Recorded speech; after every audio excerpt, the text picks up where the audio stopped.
guys behind him. Let him in! Let him into the box! Whoa!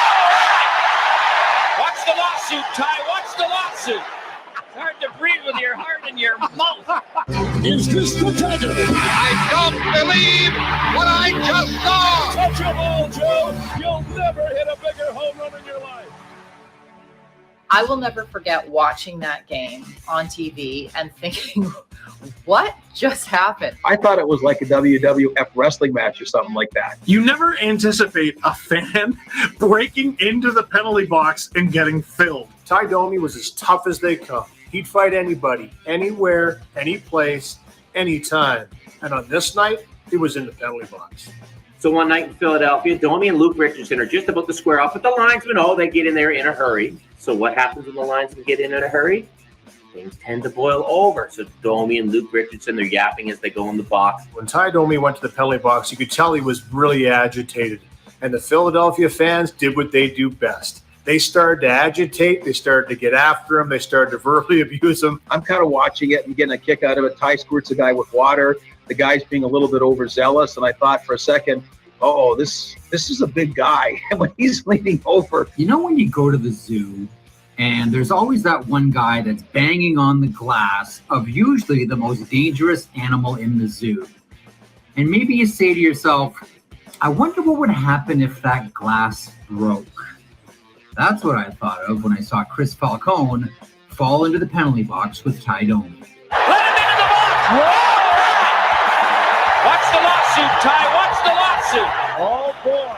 The glass gave way, and that rather rotund Philadelphian went, surprisingly, to himself, I'm sure, into the penalty box. When I saw that Philadelphia fan bust through the glass and fall on Ty Domi's lap, all I could think of at that moment in time was, boy, I'll bet you he didn't think that was going to happen. I was a kid when this happened. I wasn't thinking anything too deep. I was just like, this is amazing. It's still one of the craziest things I think I have ever seen happen in a hockey game. You went to the hockey game, and then what happened? Hey, how do you enjoy the game, big fella? You thought that glass was protecting you. You bonehead.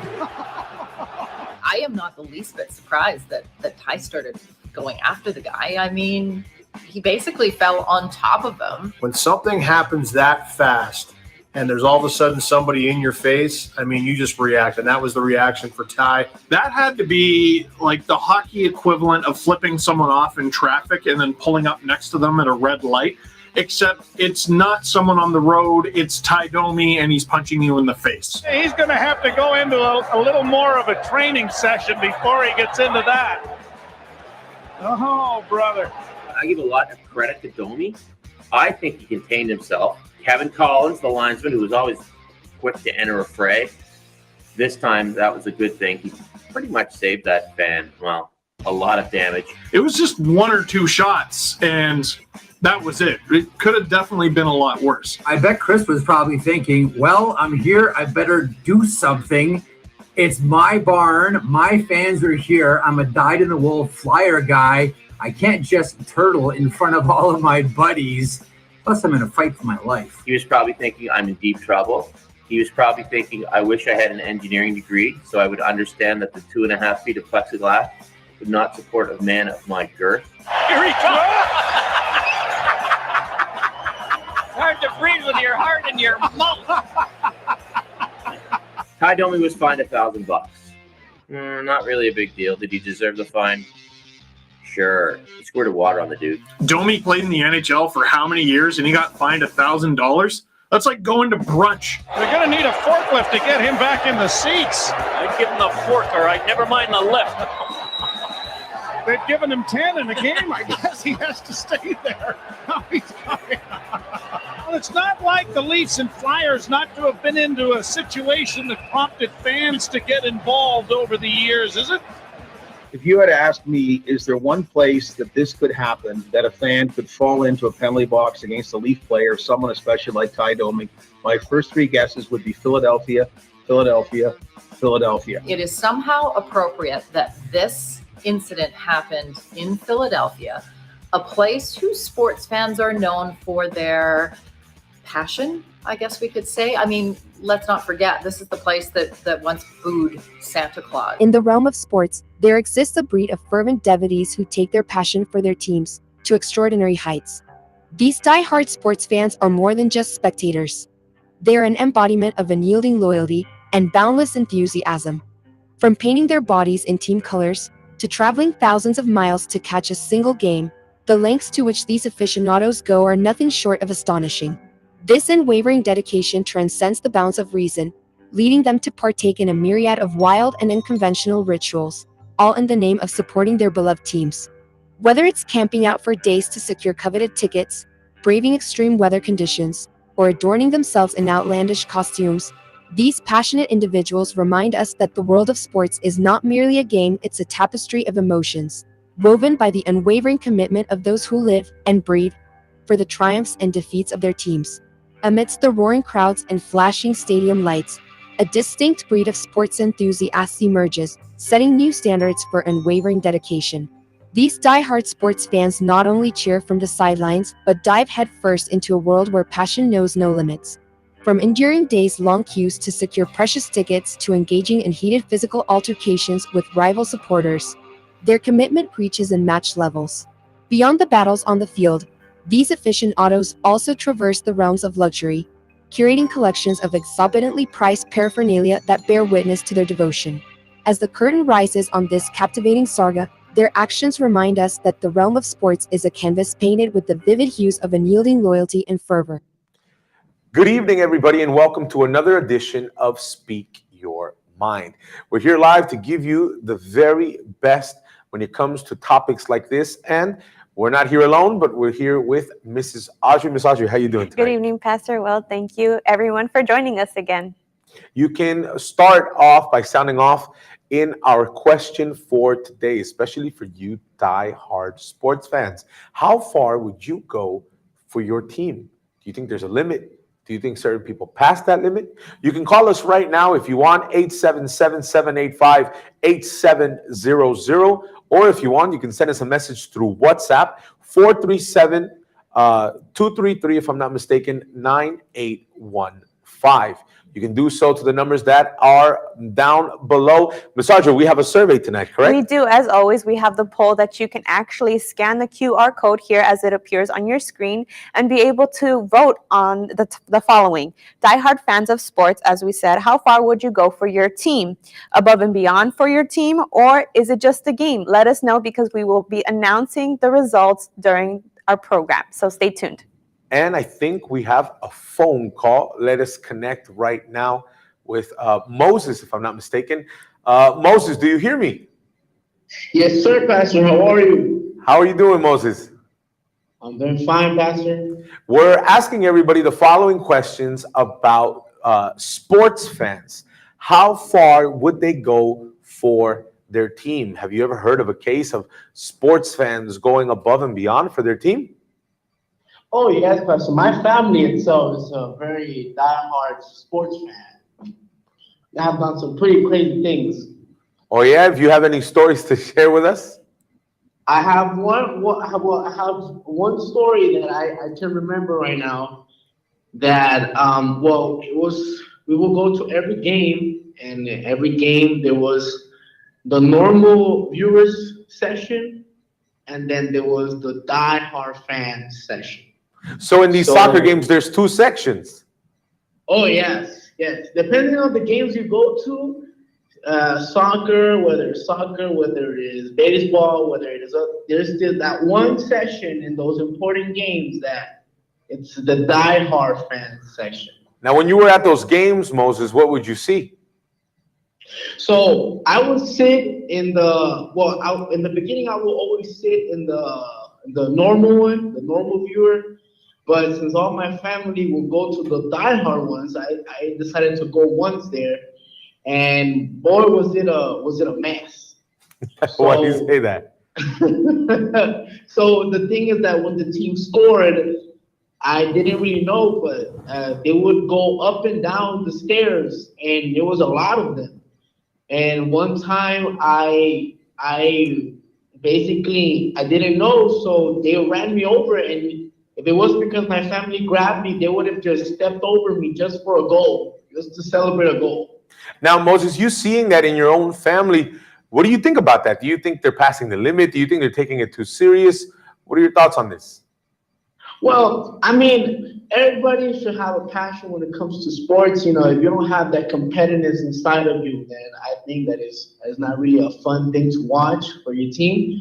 But there's also has to be a limit, you know, where I've had cases of friends who have died because they were from one team and then they saw the other team's fan and they killed them. So I think that there is a limit that has to be passed, you know, when it comes to like physical aggression and stuff like that. No problem you having a competitiveness inside of you, but there comes a limit where your life is more important than just a game, you know? Moses, thank you so much for speaking your mind with us. Have a good night, okay? Have a good night, Pastor. You too. You can join in our conversation, 877-785-8700. Mrs. Audrey, he said that it even got to a point where they scored a goal, and I think he almost got ran over because they scored. Yeah, it's so crazy because we even have a comment that actually relates to this, where this person actually says, my family has always been into sports. We have many great memories going to stadiums to cheer on for our team, whether they win or lose. We feel as if they are part of our family. We even sent a wedding invitation to our favorite team. Although they did not attend, but we did receive a heartfelt letter and best wishes. We have another person that actually says like this, I think it's great to support teams, but becoming a super fan is a little too extreme. I vote it's just a game. And you can continue calling us. You can continue sending us a message in this moment through our WhatsApp. It's right there on the bottom, 437-233-9815. Moses was speaking to us what happened when his family scored a goal. In other words, they were feeling happy. They were at the most euphoric moment they could possibly be in. Now, what do you think happens to those fans who get angry and have meltdowns? Let's pay attention to this clip and we'll be right back.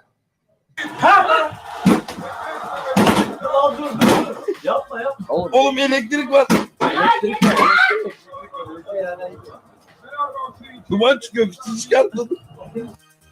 I'm not gonna lie, I've always wanted to break a TV like that. I always have. I've never done it, but I've always wanted to. I told you guys.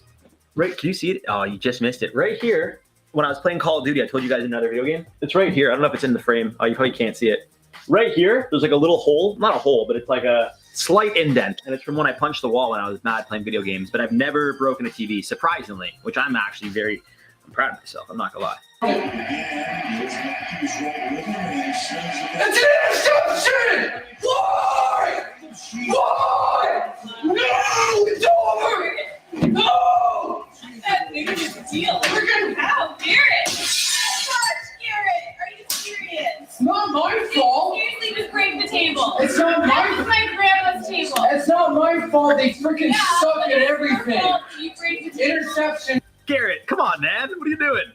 How, Garrett? It's not my fault. I feel like this might have been the Eagles-Vikings game in the NFC Championship when the Eagles went to the Super Bowl in 2017 and then beat Tom Brady and the Patriots with a backup quarterback. Excuse me, what? Just wanted to clarify because they did throw a lot of Super Bowls. They destroyed the Vikings in Minnesota. Go Eagles, that's all I'm going to say. Shocker. Shocker. Serious.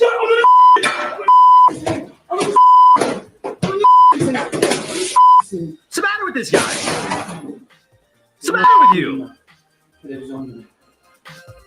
He threw a MacBook? Forget the TV.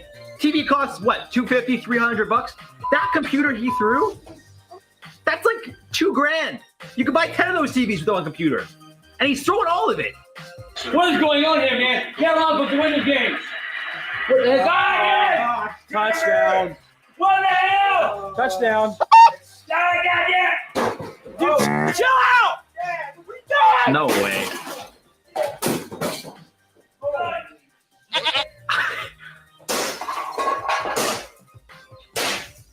He's not done. Damn you, Camden! Damn you, Camden! Is it like an American thing? Because I feel like no one I know in Canada has ever done this. But I have a lot of, family in America. I'm sorry, I don't visit you guys very often. But I have a lot of family in America. Maybe this is what they do when they watch football games and the Eagles lose. No, when the Eagles won, they like burnt down the whole city when they won the Super Bowl. So imagine what happens when they lose. Are you fucking kidding me? In the Super Bowl? Are you fucking kidding me? We're going to run you motherfuckers right now. What happened? It was, this was the 49ers. I remember this one. This was the 49ers Ravens game. I'm not sure what happened, but I remember watching that one. I think Coldplay headlined it. Was that? No. Coldplay headlined one at Levi Stadium. That was the Seattle Super Bowl. Either way, good times. Peyton, what the f*** are you doing, man? That's Here, not fair. you know what? Throw it to number 50 on the f***ing Seahawks team, because that's what you're gonna fucking do. Okay. Seriously, Yeah. man, this is really annoying. Yeah. The whole fucking game, they're 36 points ahead. There's 1 minute, almost less than, or yeah, it's equivalent to 1 minute left in the third fucking quarter. There's no way they're gonna make 36 points in the fourth fucking quarter. I don't give a damn how good Peyton Manning is. He's playing like he's a fucking 12-year-old. She went in. Sometimes you got to just go in on your quarterback. Little harsh because Manning is one of the greatest of all time, and maybe he's just having a bad game. But that's okay. You still got to go in. You do not throw a pass at the goal line when you have Marshawn Lynch. Oh, he's a Seahawks fan.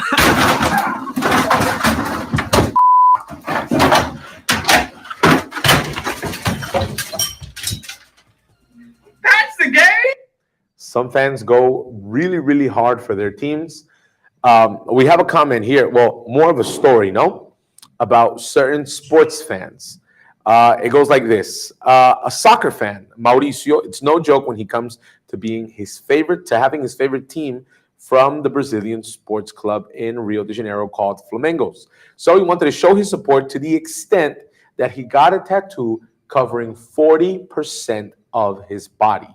He has a full-size jersey tattooed across the front and back up of his upper body to resemble the red and black stripes of his favorite team's uniform. Ms. Audrey, do you have any comments? We do, Pastor. Someone that even says like this, my brother is a diehard fan. I have seen him throw a tantrum when it comes to his team losing. It's funny and amusing to me. I just tell him, relax, it's just a game, bro. And we have someone else that also says like this, there are some diehard fans who do anything for their team. I think it isn't a problem. However, I do think there should be a limit. Some people get a little carried away. Pastor, I'd also like to remind our viewers that we have our Telegram poll that they can go ahead and scan the QR code to go ahead and tell us their opinion, can vote on the subject of how far would you go for your team, and is there a limit above and beyond for your team, or is it just a game to you? Let us know what you think, and we'll tell the results during our show. And I think we have another caller. Let's see if we can connect him now. If I'm not mistaken, I think his name is Edgar. Edgar, do you hear me? Yes, I do. How you doing, Edgar? Good evening. I'm doing great, and you, sir? Good. Edgar, we're asking everybody the following question about sports teams. Now, I'm pretty sure that you are a sports fanatic, but do you think there are any cases of people who ever get carried away? Do you think there's a limit, or how far do you think people go for their teams? Well, honestly, I feel like most of the time it's not just about the team, it's about a player. For example, I remember for this past World Cup, everyone was going crazy over Cristiano Ronaldo losing to Morocco, and then a little girl she said, "Oh, poor Ronaldo," and started crying, and a lot of people were bashing the little girl over Cristiano Ronaldo. It was like, he's a great player, but they were bashing the little girl over just a comment that she said, and the little girl was 9 years old. Like the whole world was going crazy all over Twitter, Instagram. It was just a funny thing. You have people, Edgar, who, for example, I read a case of Mauricio. He tattooed his soccer team to his body. 40% of his body now is a tattooed uniform. What do you think about that? What's your mind on that? People who go super hard for their sports teams. I don't know. I feel like that sounds a little crazy. Like your whole body just for a team. I mean, to me, just buying a shirt or buying a flag of the team and hanging it on your wall is good enough. Or even in your car, you can the flag in your car is good enough, but a tattoo is kind of crazy.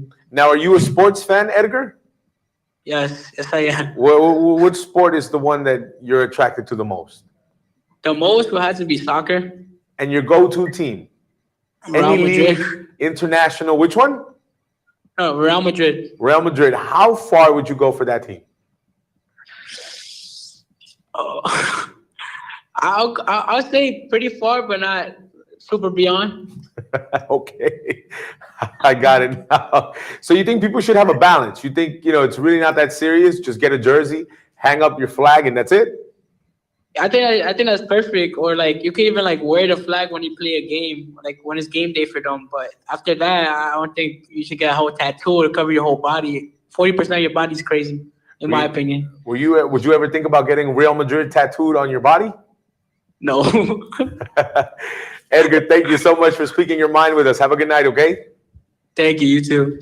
785. You can call us right now. If I'm not mistaken, it's the number. Let's see if we put the number on the screen. Through WhatsApp, you can call us 437-233-9815 or 877-785-8700. All right, Ms. Archie, you have people. Edgar said he was not willing to tattoo his body. Do we have any more comments? We there? do someone that says like this, some super fans are just too much. It's all emotion. What about a player, a specific player that they like to watch on that team, but they change to a different team? What happens then? Do they still vote for that team? Comes into question, right? Does that depend on a specific player or is it the team in general? Another person also says like this, I believe there is a different type of fans according to the sports they root for and where they come from. For example, back home, many people are known to love the sports of soccer. The soccer team that they have, they love it, and it's passed on from generation to generation. It's a sense of pride and representation for our country and culture. And you can keep sending us your message. At the end, we're going to be reading the results of our poll tonight. And we want to go to the streets now. We want to see what people in the heart of Toronto said about this topic. I want you to pay attention, and we'll be right back.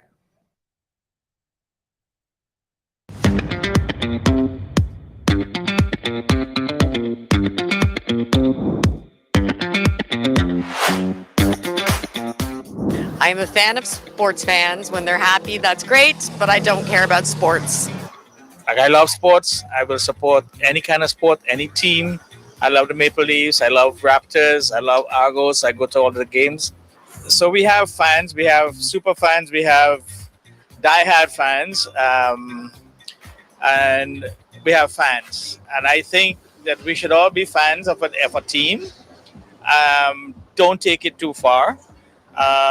Just enough so that you can support your team and be a part of the team, the players, support them 100%, but don't take it overboard. There's a line to draw. And to me, if you stay over this line and be a really good fan, a great fan, everybody loves you. You're going to love the game. You're going to enjoy the game more. Well, I love that for anyone who really enjoys. I think it's great to be part of like that team spirit, to see people coming together in stadiums. It's always nice to watch. I think when I see videos, I think of people like maybe doing vandalism, like getting overexcited, destroying property. If their team won or lost, then obviously I think that takes it too far. They're wasting a lot of time on distraction. There's so many things going on right now. I used to be a sports fan, but I don't really have much time for it now. I'm trying to keep up on things. As far as fanatics go, yes. Most of my friends are sports fanatics, yeah. They get emotional when when they lose, yeah. I defend my team, but I don't try to put too much of an emotional mindset into it, because when you put too much emotion into stuff like that, then you lose. Your emotion get away, then you do stupid, depends. So yeah, I love sports, but I don't try to go. I try to further my mind into more lucrative ventures, When it comes to NFL, I look for the Patriots. I'm a Tom Brady fan. I think it affects them because I think their team represents like where they're from, like maybe their nationality, and so it's almost like. So we are back. There was a little technical problem, but that is absolutely no problem. You can keep calling us. You can scan the QR code right now if you want, and you can join our poll. Mrs. Audrey, do we have any more comments regarding our topic? Yes, we do have someone that says like this. In my opinion, I would love to go above and beyond for my team if I could. It can get pretty costly spending money on tickets to go see them in person. I would like to be a super fan, but reality check, I have a family to support, so I settle for cheering for my family, for my team at home on my couch. I have another case of somebody who was a diehard fan. So it goes like this. I don't know how to read this name for the fact that it's from a Turkish league. So it looks like it says Denizli Lispor FC of Turkey handed a 1-year ban on a certain supporter. To go around the ban, the fan created a crane outside the stadium with a sky view of the arena. His club that faces relegation ended up beating the other team 5-0, and well, when the door closes, the sky's open. So he was so dedicated to his team in the Turkish league that he built a crane just so that he can watch his team play. I don't know any teams in Turkey. I'm not going to lie to you, but if you are that dedicated, then we commend you on your creativity. I want to see and show you guys what happens when that anger starts turning into violence. People even start fighting. But before, I think I have with me on the phone Israel. Hello, Israel. Do you hear me? Yes, I do hear you. So we're asking everybody the following question about sports. How far would you go for your team? Well, I have done some things already. Everything that like they have like supporting them by far, having like a monthly support, going in every single game that they played at home. I've done some like waking up when I moved away from my country, waking up 5 a.m. Sunday just to watch a game. And when my team loses, sometimes I just don't, I can't even sleep properly because I get very upset. So I have done some things already. Now, Israel, what do you say then to those people who say, why do you take it so serious? It's just a game, and it's a game that doesn't even include you.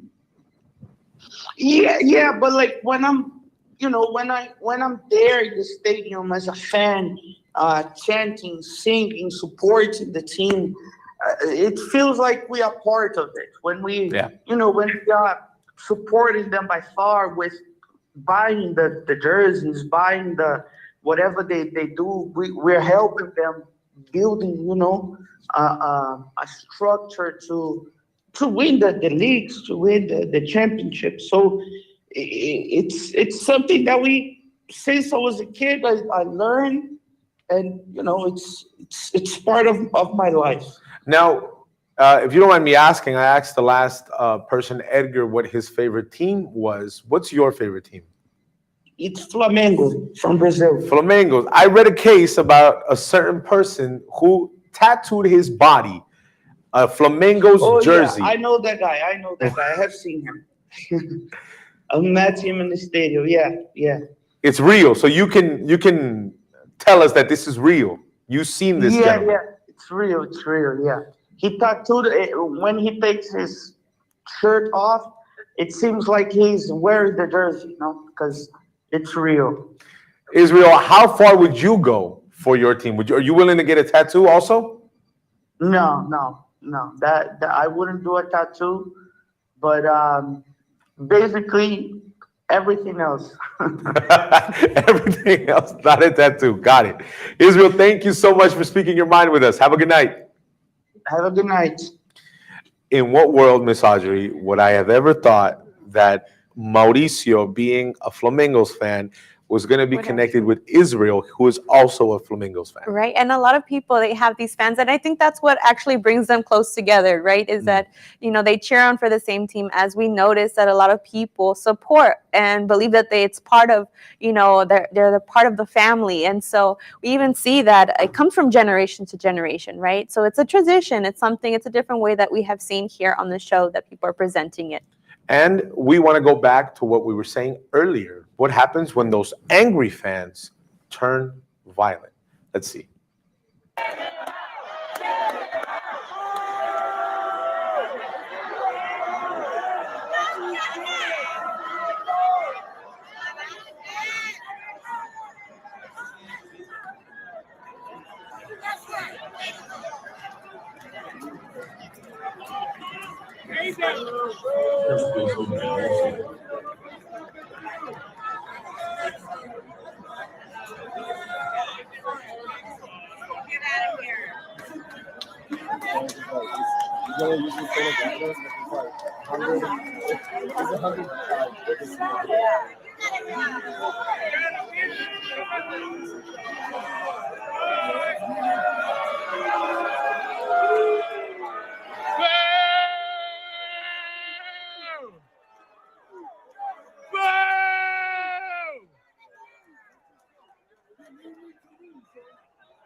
And there are some fans who go above and beyond for their team. I think we have Jonathan connected online. Jonathan, do you hear me? Yes. What's up, Pastor? How you doing, Jonathan? Good evening. Everything's good, Pastor. We're asking everybody the following question about fans in sports. How far are you willing to go for your team? Do you think sometimes people go way too hard for their sports teams? Oh, for sure, Pastor. There's a bunch of people that will do crazy stuff. Like from the past World Cup, I remember someone sold their house just to get tickets just for the stage rounds. And just to see their team lose in the stage round and just to go home is just crazy. Do you know what team it was that lost? I think it was Brazil. No, I think it was Brazil that they didn't pass the stage round. Now, I ask you, Jonathan, are you a sports fan? Of course, Pastor. I'm probably like the biggest sports fan out here. If it's basketball, soccer, what's your favorite? What's your sport and what's your team? Well, my main sport is basketball, and my favorite team is the Knicks. The Knicks from New York. Yeah. And how far are you willing to go to see them win, to see them go forward? I mean, everyone has their limits, Pastor, but the suffering that New York fans have seen the Knicks fail year after year after year, I mean, there's limits, but it would be nice to see them win, you know, at least a chip in the next couple years. I understand. Jonathan, thank you so much for speaking your mind with us, okay? All right, thanks, Pastor. Have a good one. Have a good night. I have more people here who are sending us comments of Chrisania. She goes like this: I think it's okay to do big things for a team you support. Nothing is wrong with that, especially with sports like soccer, where it's a matter of pride for your country.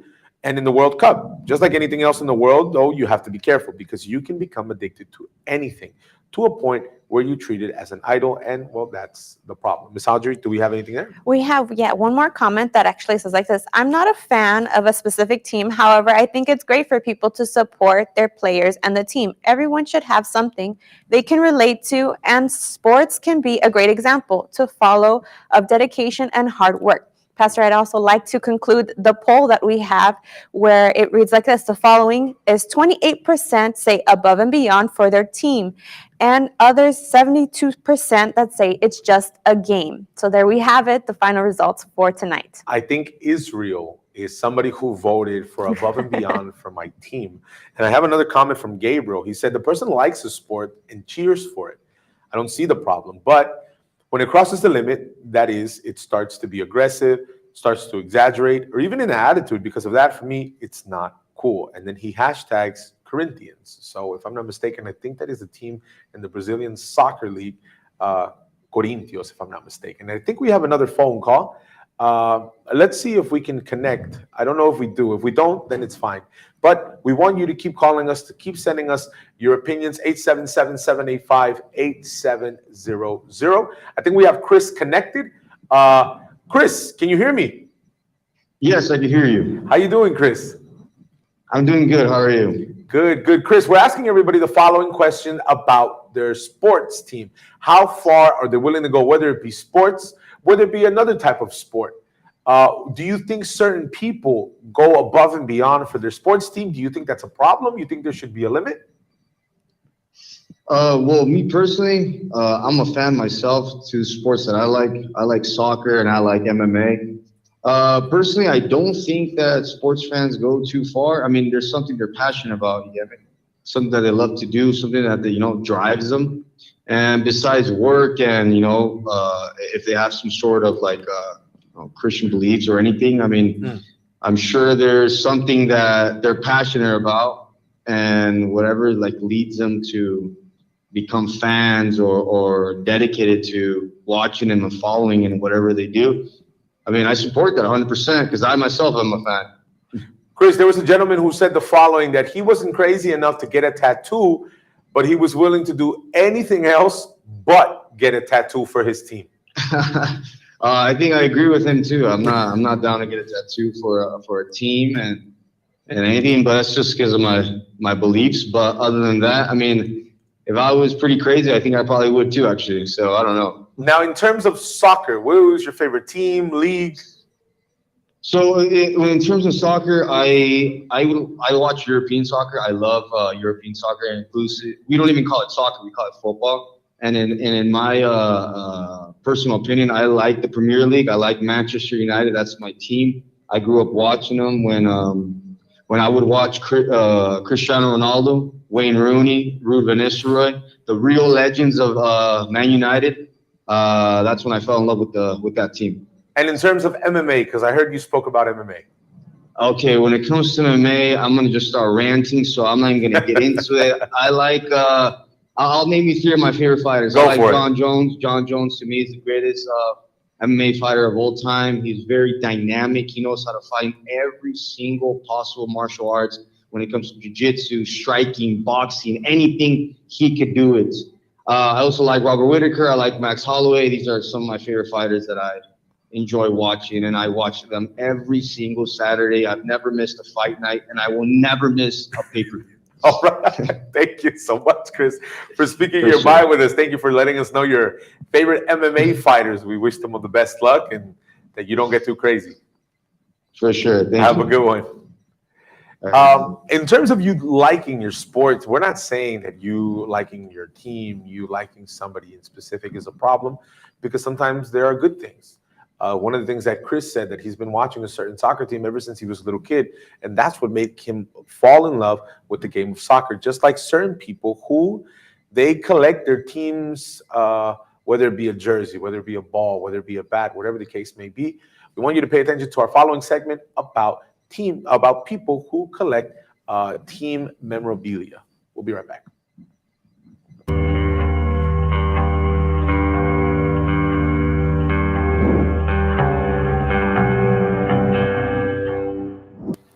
Hey, Chris, you are absolutely right. And what started as a fun catchphrase, it was always the Jags, has kind of turned into the driving force behind the team's miraculous run to the AFC divisional round. And of course, the man that has been behind the phrase, Jaguar safety Andrew Wingard, he's become sort of this superhero among the fan base, but more so to one local Jags superfan in Jacksonville.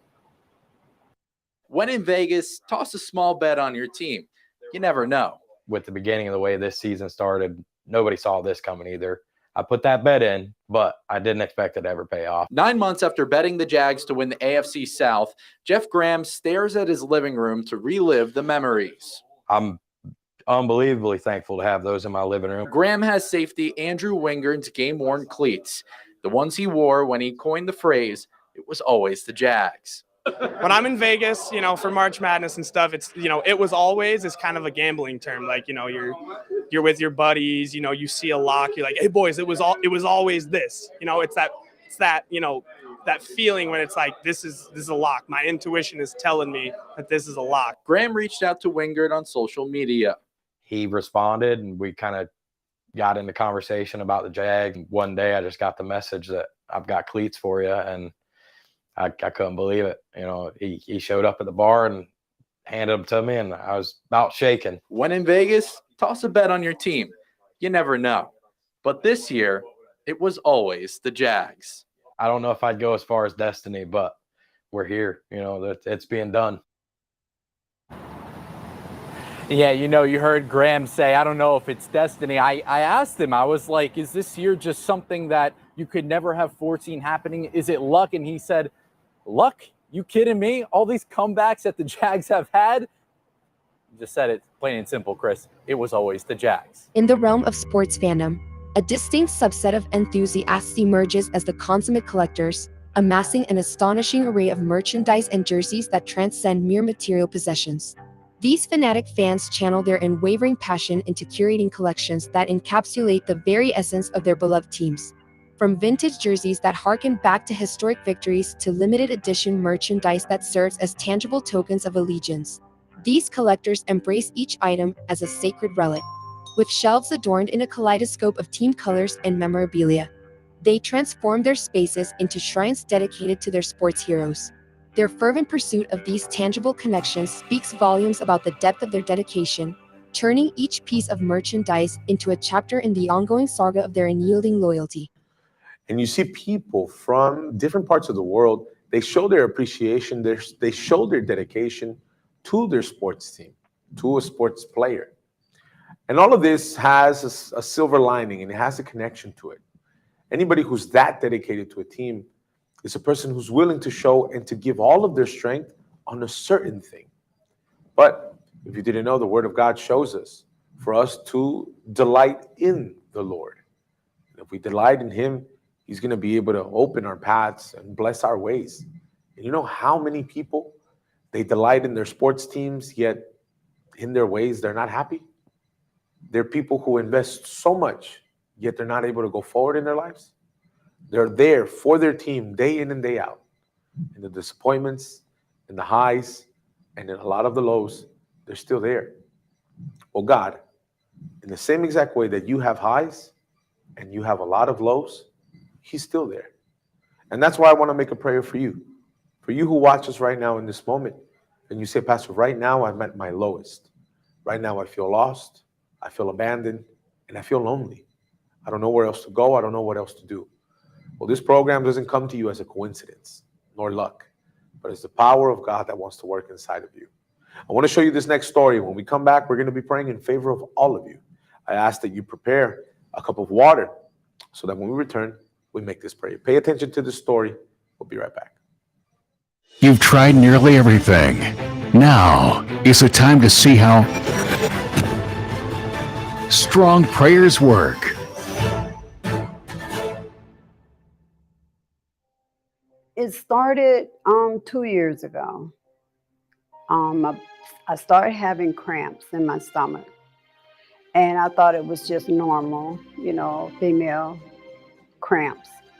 So I started taking over-the-counter medication, thinking that it was just maybe bloating, but it was not that. I had stomach pains, and they lasted for about 2 years. And the doctors did not know, they were not diagnosed. They could not diagnose my pain that I was having in my stomach. I had a gastric bypass. The pain was so bad that I wasn't able to get up in the mornings and walk around. I had to get up out of the bed, sit on the side of the bed. But before I could do that, I would have to take pain medication. Let the pain medication start working, then sit in my chair. I had a chair on the side of my bed, sit in the chair before I could get up and actually walk around. And I was taking a medication called Percocet. And, but that didn't even help me. The pain, it gave me a little relief so that I could get up, but it did not stop the pain. And then the doctors put me on another medication called Vyvanse. And then the Vyvanse gave me a little energy so that I could be able to walk around. None of it worked. The pain was still there. I couldn't bend over. I couldn't bend to the side. I was tired. All I wanted to do was sleep. But it had gotten so bad that I wasn't able to sleep. I was told that someone had done witchcraft against me. So it's a possibility that witchcraft had been done against me because it was not medical. My family was very concerned. They didn't know what was going on. For a moment, I told my family, I told them, I said, I don't know if I'm going to live or not because the pain was just that bad. So one day what happened, I was at a restaurant and I saw this lady. I met this lady named Joyce, and I told her my story. And she told me about Universal Church. And she told me, I want you to, after you leave this restaurant, I want you to go to Universal Church, and I want you to go immediately and let the pastor pray for you. She said, I'm telling you, God will deliver you.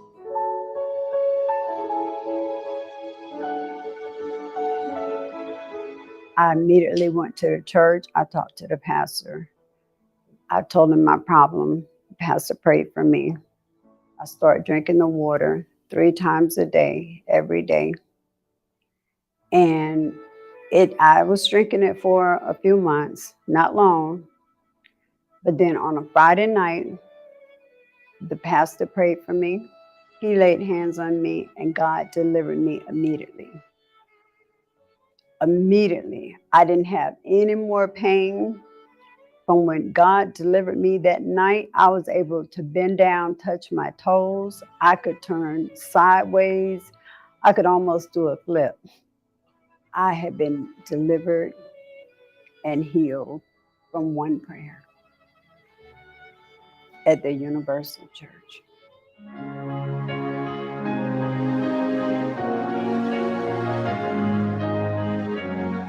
It was a strong prayer. And the pastor did not know of my concern. He prayed for me, and God delivered me. And I would advise anyone on Friday nights at the Universal Church, it's Deliverance Night. Please attend any Universal Church on Friday nights for deliverance. For strong prayers, God will deliver. Strong prayers work. Darlene's life was able to change, and so can yours. And that's why we invite you for this prayer right now, but also for this Sunday. This Sunday at 10 o'clock in the morning in our gathering of faith and miracles. We're located at 2420 Duffering Street. We're on the corner of Bowie Avenue and Duffering. You can take the 29 bus or the 929 bus. That's how our temple is looking. Sunday, 10 o'clock in the morning in our special gathering of faith and miracles. I have the cup of water with me now. We're going to take a small pause, and when we come back, we're going to be praying in favor of all of you.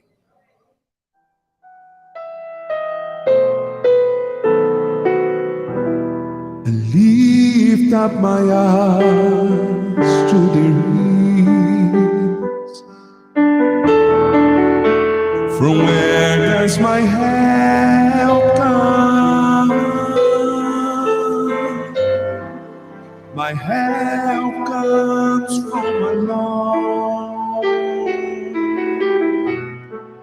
who made heaven and earth.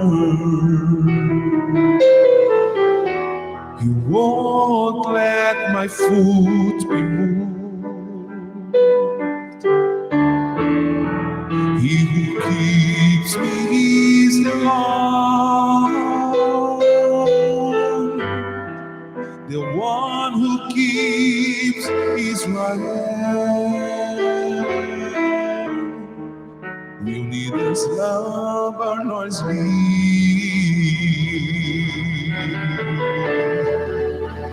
The Lord is my keeper, He's the shade on my right hand. Prepare a glass of water or get closer to your television screen. At this moment, we will have a special prayer to your name. My God, in the name of the Lord Jesus Christ, we pray right now in favor of this person who accompanies us in this program, whether they hear us from their house, from wherever it is that our image comes, and they find themselves like their sports teams. They have high moments, but they have low moments. Moments where they just find themselves losing and losing. And maybe this person finds themselves broken, beaten, and at the bottom of the barrel. But you, my Lord, are the one who is only capable of delivering them, of setting them free from any evil, from any weight, from any type of fatigue that has been over their lives. And that's why we pray for this person who probably today they received the news that they're sick. They received news that they have an incurable disease. They received the news that there's no solution. We determine, my God, that they be healed. Set free this mom who worries about her children.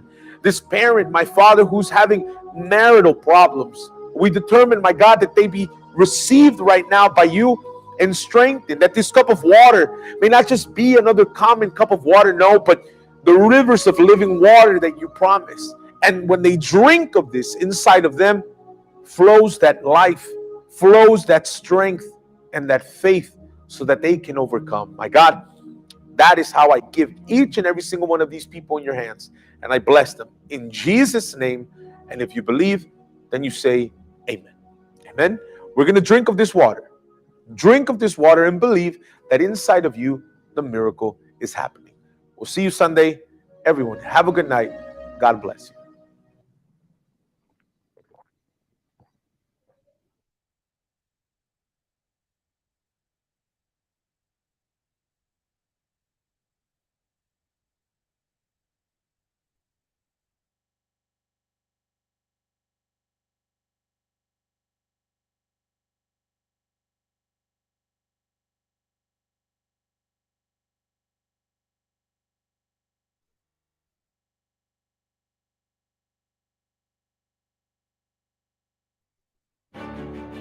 Join thousands of people every Sunday at 10 a.m. in one faith.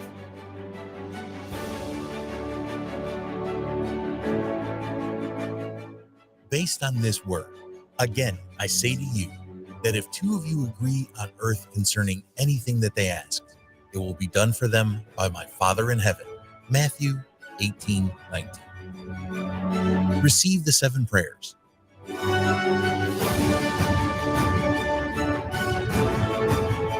I don't know how long I had that disease, but the way I found out is I had went to the doctor to have my annual physical. So they called me about the results and told me to get to the hospital because my sugar was so high that was threatening stroke. So I participated in drinking the blessed water.